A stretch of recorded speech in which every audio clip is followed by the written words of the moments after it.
we Episode 1, Season 2, Speedwalking and Tracksuits with Jeremy, and my guest, Andy Humboldt. Yes, Season 2. Here we go. Hey, Andy. Hey. Should we begin by reminiscing about Season 1 and giving the people a... I like this. I was wondering if you had thought about what we were going to talk about.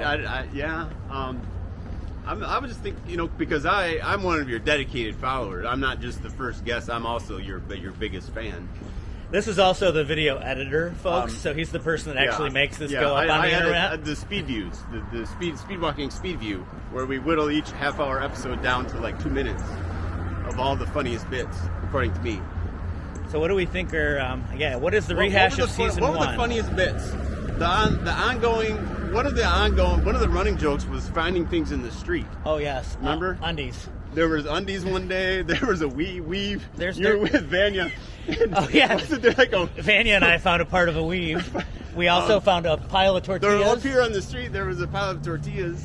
I found underwear a lot, actually. You did, were you with like Rabbit and you found underwear in the graveyard or something? I did. I found underwear in the pile of snow they brought to Festivus a week ago. Frozen undies. People, where'd they get that snow from? The parking lot over here? I just don't know why people remove their undies when it's cold out. It doesn't make sense to me. I don't know. Maybe they shat themselves. Yeah, you never know. I've done that before this week. People, you never know. You never know. What were some of the other running jokes? I always liked it when I was editing. I always liked it when you. I hesitate to tell you the things I like too much because I don't want you to be subconscious and like thinking about them too much. But you're a man about town, so you take these walks and you always like run into people, So you'll see somebody, you're like, hi, what's up, Chad? Steve Jankowski or somebody would be talking to you about Wendell Berry, and he's like, he's like, whoa, slide into my DMs, honey. That's right. I remember that. I'm probably conflating 3 different videos. No, you are. You're mixing up some episodes, but this is good. I needed this kind of reminiscence. People, if they didn't tune in, like, what can you expect if you do tune in? Well, some things that I thought about are, number one, you can expect some sort of like light and confused current events in Battle Creek. So whoever's there that day, our take on what the heck's going on wherever, and it probably won't be highly factual. It's designed to make me laugh, and if somebody else adjacent laughs, that's yes. This is deep. This is deep fake. Oh yeah. Speedwalking while stopping at crosswalks. You always have to maintain your speed at the crosswalk. You know what's funny about this is that all right, I maintain it. In walking, since I started doing this, are we good? Are we good? It's saying no, but I don't think that things change unless you push the button. Oh, and we didn't push the button. Yeah. We're not very good pedestrians here. Right, because we're speedwalking and entertaining the people. Just need to pay attention more. So we're walking down Michigan Ave here today. So you get it. And part of the allure of speedwalking and tracksuits with Jeremy, content-wise, is the impressive breadth of topics that get discussed here on the program. Yeah, you get local current events, you get some national current events, you get some philosophy. You'll learn some slang that you didn't know before. Like Risen. I didn't even know Risen last year at this time, and now I am. You don't even know it. I don't know that one. Andy has teenage kids and he doesn't know Risen, folks. I think they tried to teach me that one day. So it's a shortened version and then an extended version. So it's a shortened version of Charisma, Riz. That dude's got Riz. That dude's got Riz. So most people think that about me. That I have Riz. Right. Solid Riz. I do. It's like the new game, man. Jeremy, he's got game. Right. He's got Riz. Or like Jesus is risen. So he's risen. He's really got charisma. Oh, so there's like a R-I-Z-Z-I-N Christianity double entendre going on there. Oh yeah. For the believers, it's Lent. For believers and believers. So there's your Lenten connection right there. Oh yeah. Yeah. Christy people. It is. Is tomorrow that day, or was that last week? No, last week. No, Valentine's Day. Lent and Ash Wednesday and Valentine's Day fell on the same day this year. I remember. It happens like every a lot of years. Oh yeah, that's right. I remember there was a conversation about that. Because of the fluid nature of the now, how long do you schedule. Keep the ash on your face? Just the day, I think. It's just a Wednesday because it's just Ash Wednesday. It's not Ash Thursday. Right. It's not Ash Week. It's just Ash Wednesday. Ash Week. I think that feels like an event we could you need to partner with the Christians, Jeremy, and get some Christian events going on. I've been working on pagan. You need to penetrate Christianity. Right. There's a whole market there. You're leaving on the table. I would like to really get inside there. Ooh, the fire's going. And understand it. It's nice. I've seen that fire. Lovely fire at the Wave Park. We got to like. Oh yeah, we can't actually. We got new tech. We got new tech. We do have new tech. Hopefully the sound is better this year, folks. How did you do that? How did you get it to focus on the fire? I didn't do anything. It just the tech was so good. Like I said, ooh, there's the fire. Now is it going to come back to us? Does it come back to us? FN button. There we go. It's back to us. Back. All right. See, new tech. High tech. We're probably not recording any of this volume. We'll see. This is round one. We might redo it. We should just we'll do our same walk. Our walk. We'll go down here. I like this walk. This is a good one. I've done it a few times. Walking downtown does not get boring. This is the 1991 Chili Peppers walk. So we go under the bridge. Under the bridge uptown. Under the bridge uptown. I get lyrics wrong in general, but So what's new downtown compared to last March? So March 15th, I think, was our first walk. Oh, you had the mac and cheese, the Big Mac, big cheese. Yeah, we were preparing for the big cheese. You got big cheese coming, but even before then, this weekend you got the big glizz. Yes, we got glizzy. We're glizzing. Glizzing and risen. You're really. We're using a lot of Gen Alpha lingo. What else did my kids try to tell me is there's something about WL, winning and losing, like, I don't know. Wins and losses. Like he's got like W Riz. You've got like W Riz right Winner now. Riz? Yeah. Huh. Interesting. It is interesting. There's cap and no cap. Cap. And that's like no cap. Period. Lying. Lie. No lie. Period. Yeah. What's period? Period is like if somebody. I think if somebody says something, and it's like, and you think, oh, yep, that was the final word. Like, yep, that's the truth. Like you just say period. Period. I think my mom used to say that to me when she was done arguing. Period. Yes, it's sort of like a much hipper version of that. But you just say period? Yeah, you just say period. Are they going to just say the symbol? Dot? Like, when did hashtag not become pound? Do you remember when hashtag was pound forever? It was pound. And then it turned into hashtag somewhere around Instagram. The before times. Right, because people who used rotary phones or push button phones, for us it was the pound symbol, because for decades before that it was the pound symbol. It meant literal pounds. It was a symbol that meant pounds. Right. Like if something weighed 49 pounds, you could just put 49 pound symbol. Walked by the new Uproot Market. Are we going to go left here? Let's do that. Yeah. Oh, look at there's activity going on. Oh, yeah. Got construction, got windows going in upstairs. Construction noises, big machines, the dumpster.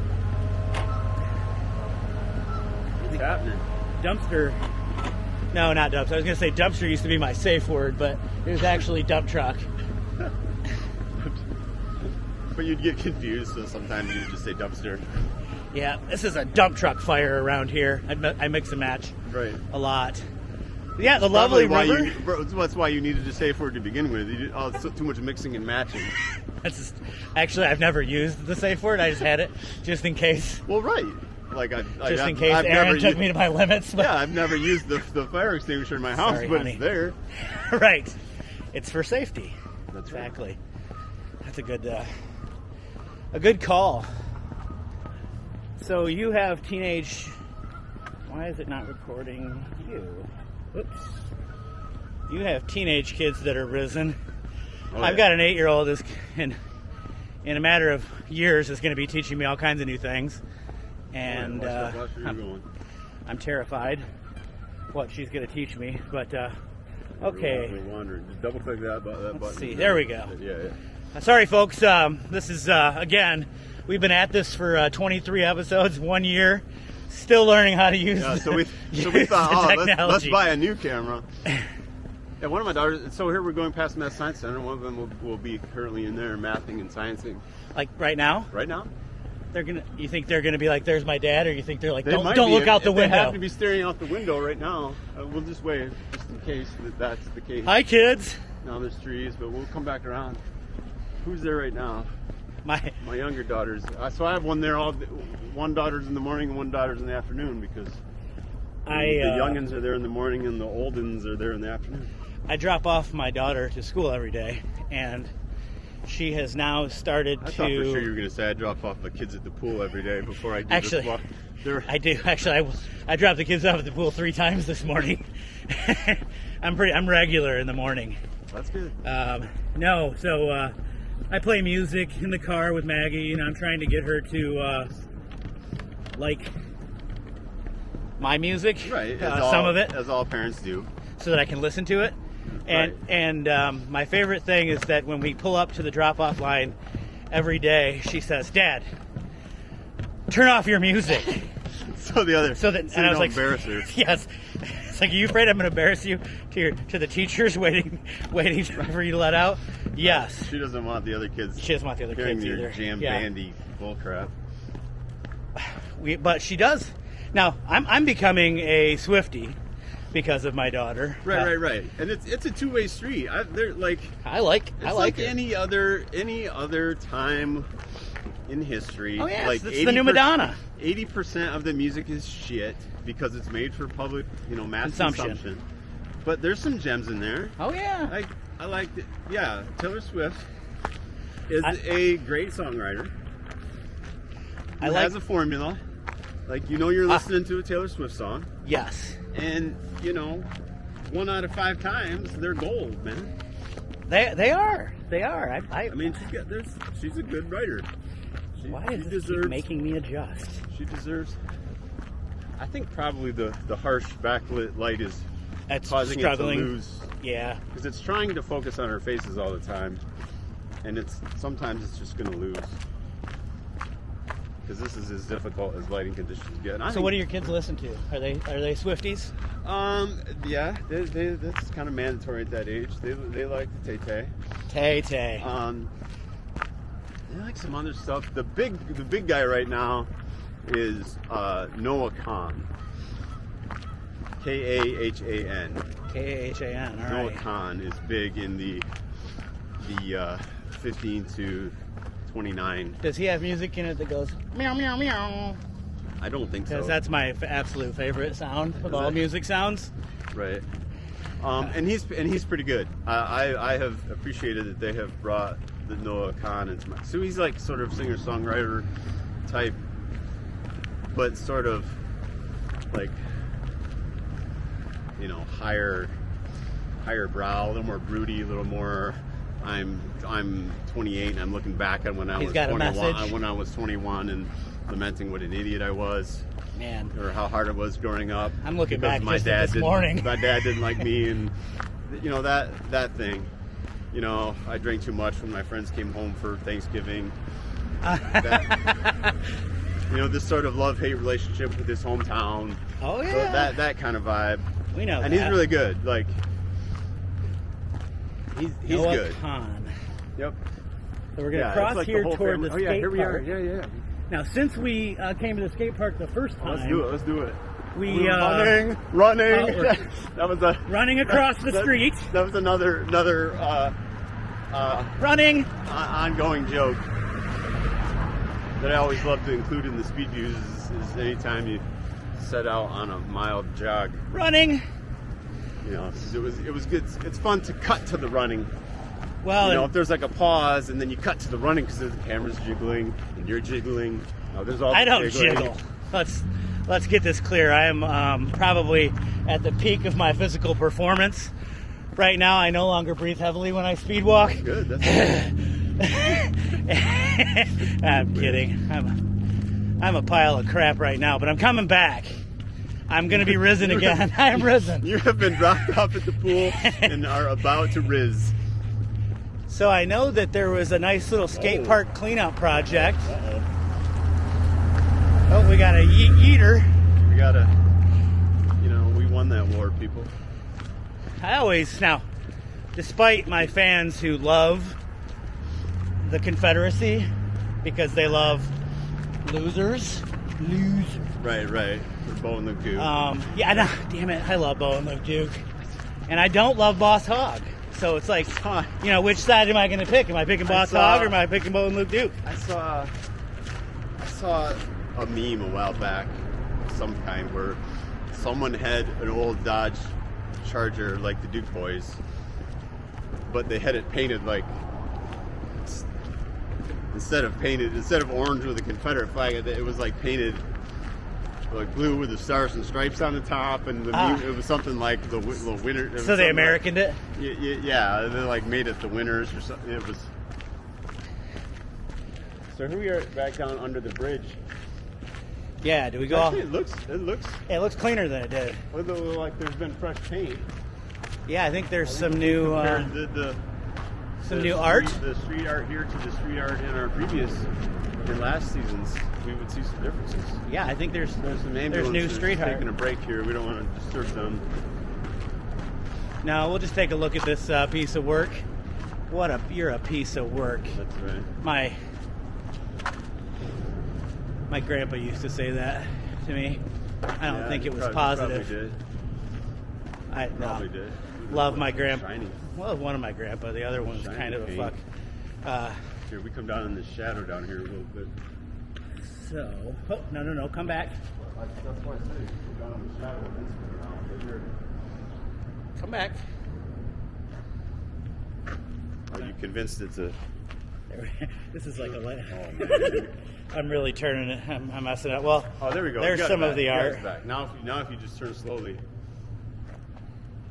Okay. We'll get some art. It's the shadows. So yeah, here's some lovely art at the skate park. Look at that. Did you guys know about this? And it's been cleaned up. I think Jill Anderson and the Rotary Club did a cleanup here last year. Shout out to is that the Sunrise Rotary Club, or is that the one that I can go to because it's not at 7 a.m.? No, she's the Nooners. She's the Nooners. Yep. I don't know. That's I know the Sunrise ones, but I've not seen them as often because she's Noonrise Rotary. I'm still in my jammies at 7. Yeah. Getting the kids out the door. Start your own chapter. I'm risen. Have a risen chapter. Yes. Rotary chapter where you come in your jammies, or you can don't say that. And there it is. First highlight. I don't ever come in my jammies. First highlight for Jeremy. How you lie. Look at the Garfield. That's Garfield and his girlfriend. Yeah, Garfield and Arlene. Yeah. Her name is Arlene. Nice. I like that. And then we distracted the audience from that last pervy line you made, so that's good. We don't need any of that kind of content. We got a good. I like the shot we got going now. It's like the angle's cool. We got the bridge. We got us. It is sweet. We got us down in the corner, but the bridge is in the other corner, and that's called a leading line, Jeremy. Oh. In the photography world, what we've got going on there is a leading bridge. line. You see how the bridge perspective takes up space, all the way to the. It takes up space, but it leads the viewer's eye right to the main subject of the frame, which is me. Which is you. Takes them right past me, which is the secondary thing, and right straight to the main event. If we're being honest, Andy, you're the most important part of this podcast. I wouldn't even have known how to upload it to YouTube without we you. haven't gotten that far yet. So, we're just recording. So, podcasts. You listen to any podcasts? Are you a podcaster? I mean, this is a podcast, kind of. Sometimes people will send them to me. Every once in a while, our good friend Emily Joy will send me a podcast and it's Emily Joy and I have this weird relationship where we'll send each other stuff like once every 5 months, but it'll be like the most on time thing. Like this literal. Today. There's this literal divine connection between EJ and I. That if they send me something, it arrives. It's the exact thing at the exact moment. It's seemingly completely out of the blue, but I gotta go speed walking with EJ. Or I haven't talked to her in a long time, but she texted me out of the blue just last week, and I was. Was it exactly what you needed to hear? Was it the exact piece of something? Well, I was thinking about her like 5 seconds earlier, and so that was odd. And then Erin saw her son at the grocery store that same day, and I was like, all right, this is the universe saying that I need to talk to Emily Joy. And then you. I'm not sure what pronouns EJ uses these days. I have been trying to, in this conversation, avoid even using pronouns. I am. I'm working on that myself. I'm not sure. Yeah, I'm not sure. Thank you for that correction. I tend to struggle with, people that I knew before, and then they've made a change. It's been wired into your brain to be one way, and of course, but I want to be 40 years of conditioning, respectful of humans, and so just like I want people to call me Jeremy. Yeah, you've got 40 years of wiring in your brain that tells you that if the picture of the person in front of you looks like you've been wired to think a feminine person looks, then you've been wired to use the feminine pronoun. And what we're all learning here in this great big wide world is that what things look like on the surface are not necessarily what they are in their totality. Right. Yes, we are complicated humans. And that we're all learning to accept that truth, which has been true, and here's the important part. I look like an athlete. I'm presenting as an athlete. Right. But right.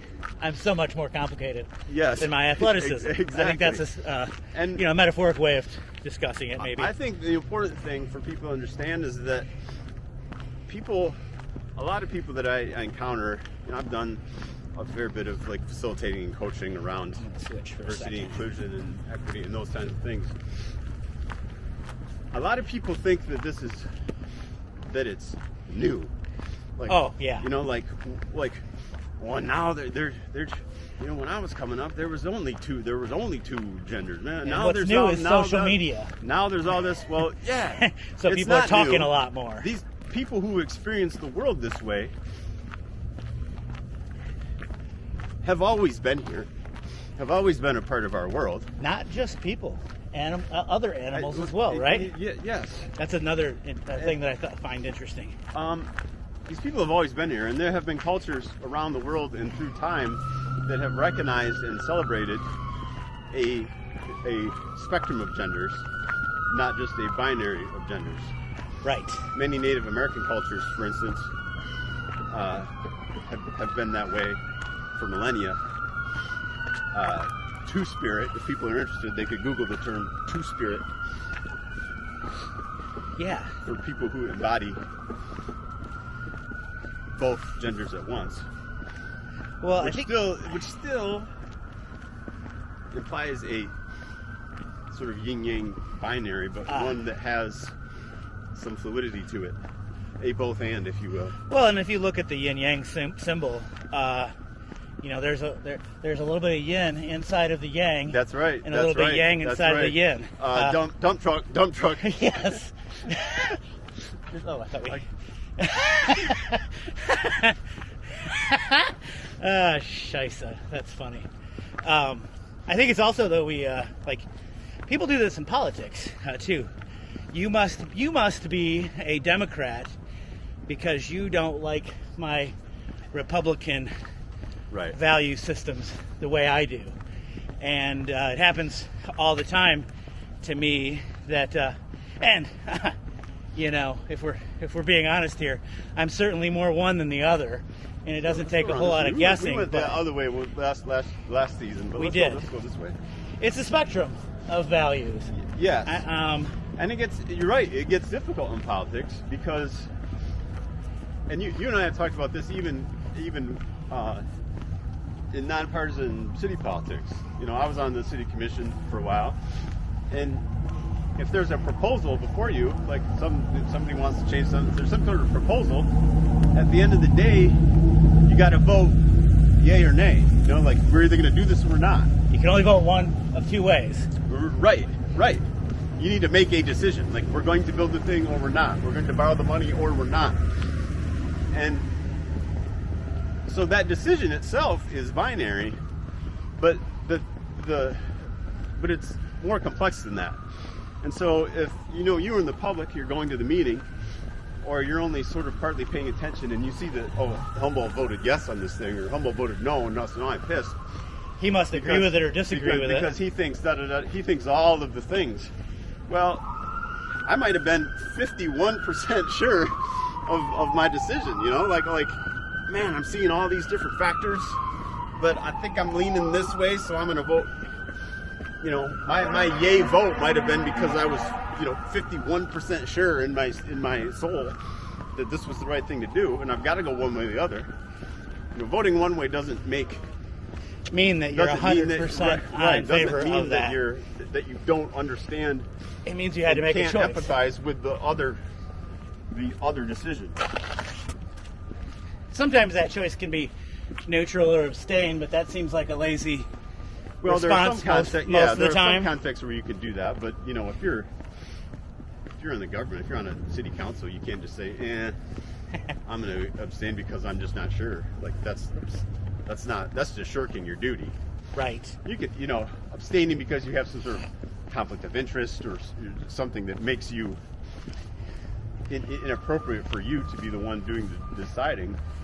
I think I was once upon a time on the planning commission. Oh yes, and yes.